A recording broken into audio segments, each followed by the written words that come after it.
Russ here, diagnosed with ALS 321 2019. Today is March 4th 2020.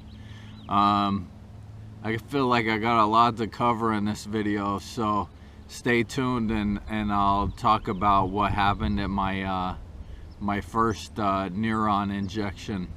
But I wanted to go over in this video my symptoms and what I have to deal with on a regular basis now, so that if the NurOwn treatments do start working, that I'll actually have a base of where I'm at currently and if anything changes in the future.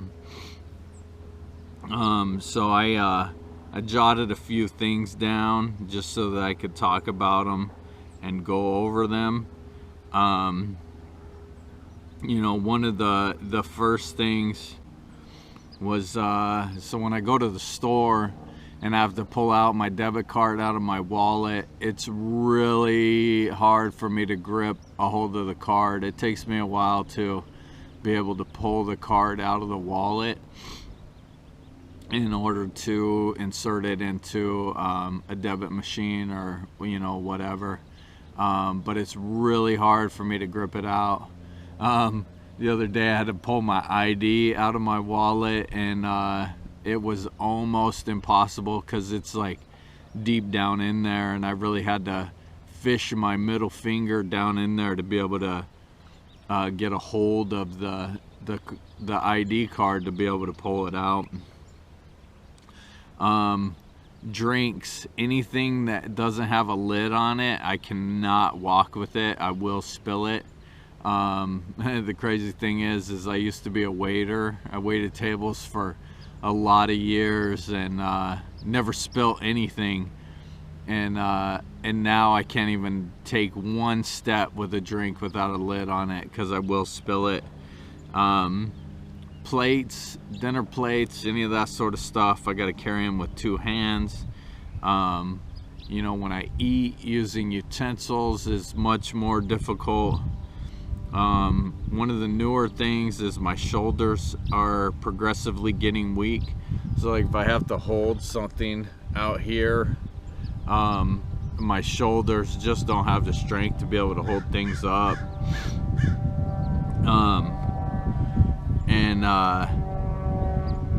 Toothpaste.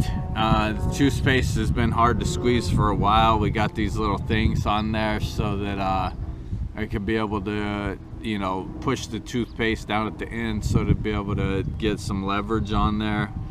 Brushing my teeth is very difficult. I can't brush my teeth as good as I used to, so if you meet me, I'm sorry for my bad breath, but I still try. Ziploc bags, I cannot seal Ziploc bags, or when I try to open them, they're very difficult. I used to like slide the Ziploc and separate it and be able to get it open, but anymore I don't have the ability to be able to slide it. I just don't have the pressure in my hands to be able to do that. And then to close it, I don't have the pressure to close it. So most Ziploc bags, I usually bite them so that I can get them closed. My index finger on this hand, it no longer straightens out all the way like how my middle finger does. It still has a curve to it. It feels very tight. Even this hand is starting. I mean, it's not quite as bad, but I still can't I can't straighten it like I used to. Cannot type anymore. And you know, I worked as an IT person for many years. I could probably type 100 words a minute. Now I have to use my middle fingers to press on the keyboard. When I drink water bottles, I have to use two hands to hold them up to my mouth. Even when I'm taking a shit, it's hard to wipe my ass afterwards. I've been using wet wipes to be able to get myself cleaned up pretty good. Tying anything like shoes, sweatpants, any of that sort of stuff, I can't tie anymore. My little teeny dog I have, it's hard for me to pick her up. It's funny because she like jumps up to get picked up, and if she jumps up, it like throws my whole system off and I can't grab her. When I shower, I sit down in the shower. Also using a washcloth, my hand just doesn't hold on to the washcloth. I think I've talked about that before. I use a cane to walk with, and when I'm out and about, like, you know, if I'm walking through this park, I use ski poles in order to walk with. Anything with an aerosol can, I can't press the button down. So like spray paint or anything with an aerosol can, I can't do it. Walking downstairs or hills is really difficult. Rolling over in bed is really hard.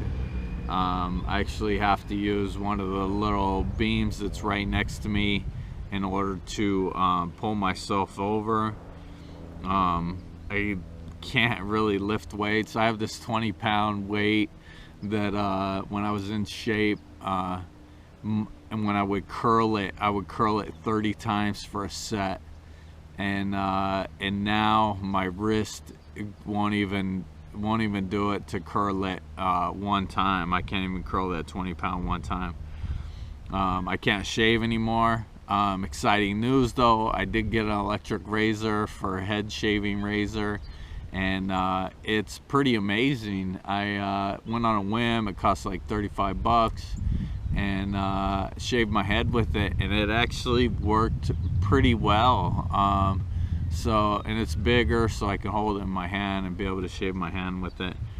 Also a new one is my deodorant, because I just don't have the pressure to hold the deodorant stick underneath my arm, so I've been having my wife put deodorant on for me.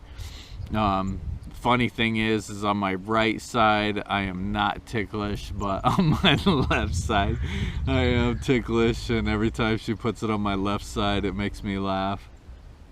But yeah, so those are my symptoms so far. So far this year I have fell down 4 times. One time I was out in the desert, got caught on a root. Turn down for what? I tripped over a generator wheel one time and landed in the gravel. That one got me pretty good. Had some scabs on my knee. I even had a little scab on my forehead here for a little bit. Bent on my glasses pretty good. I had slipped one other time on the dirt, which it was an easy fall. That one wasn't so bad. And then just yesterday I fell. I caught my big toe on a rug, and when I went to, you know, step forward, the rug pulled my toe underneath my foot. So basically I stepped on my big toe. I heard something pop. I fell down. I got a knot in my arm here. I know the camera can't pick that up very well, but I got a knot in my shoulder and my elbow, and yeah, my foot's pretty jacked up. It's nice and black and blue. I'll try to take a picture of it and throw it here right now. But yeah, so that's where I'm at today. Fast forward, so last week I went and got my first injection of NurOwn. I'm hoping that it is the stem cells. It's been kind of a rough ride. Went in at 9. They brought me back about 9:30. Put me in my room where I stayed for the next night until the next day, and so they went through everything. They brought the box in, which either had the stem cells or the placebo, and from that point, it was about noon that the doctor came in to give me the injection in my spine. So when they did the lumbar puncture, I wasn't quite sitting correctly, so the doctor had missed 3 times. Each of those 3 times when she was trying to put it in, the needle hit some kind of nerve somewhere, and it shot an electric shock down in my leg, twice on my right, once on my left. It shot a couple electric shocks down my butt crack, which on one note, I was excited to know that my nerves still work. On the other side, it had me a little freaked out because I didn't want to be more paralyzed than I'm going to be, or sooner. So they had another doctor come in. They situated me correctly. The next doctor came in.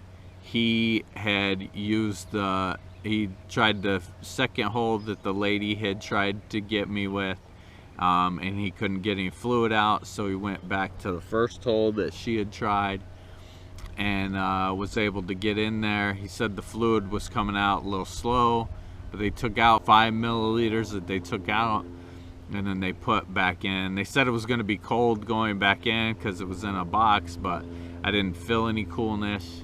Then they had me lay with my head below my feet for 2 hours after that, which was fine. I didn't feel any adverse effects from that. Then as the day went on, though, after they let me up, I continued to lay down, but I want to say probably about 7 p.m. I started hurting. My back was hurting. I had stiffness or tightness in my spine, in my upper spine. I'm really not sure why. That hurt real bad, but then I had this pressure that just sat kind of, you know, anytime I'd get up, I had this pressure that was like from my ear down to my neck, and that pressure lasted with me for 4 days. It was there. Every time I stood up, like, it just felt like something drained down into my neck and just sat there, and it was very uncomfortable. And then I started getting a little bit of a headache. The headache came on probably about a day or 2 later. I still kind of have the headache a little bit. I've been taking Ferrocet and ibuprofen for that, which just helped out a whole lot. That was another reason why I didn't get this video done, because I've been pretty much just laying on the floor for the past few days. Yesterday was the first day that I actually got out, went and walked around this park because it's pretty beautiful where we're at. But the thing about the injection, I do not feel anything from it, except for the discomfort that I went through. The biggest thing about it is it's a lot to go through if this is a placebo. One thing my wife says is if it was a placebo, I probably wouldn't be in this much discomfort. But the other thing about it is, since my head hasn't been right, my balance has been way worse than normal. And I'm not sure if, you know, I've progressed a whole lot more through the struggle of laying down. I feel like it's harder for me to walk than it was, but that all could be in my head too. So I'm still trying to keep a, I guess, open mind but positive attitude. They always say expect the worst but hope for the best, and that's kind of where I'm at. I think I'm gonna throw a little bit of this park, take some video of this park and throw it in here at the end of the video for you. It's a very beautiful area. We actually came out here so it'd be closer to Irvine, and yeah, it's a pretty nice park, man. It's a state park. We can only stay here 2 weeks at a time, so we're gonna move to another state park. But yeah, it's been quite a journey. Please like and subscribe, and I'll talk to you guys soon. Thank you for watching.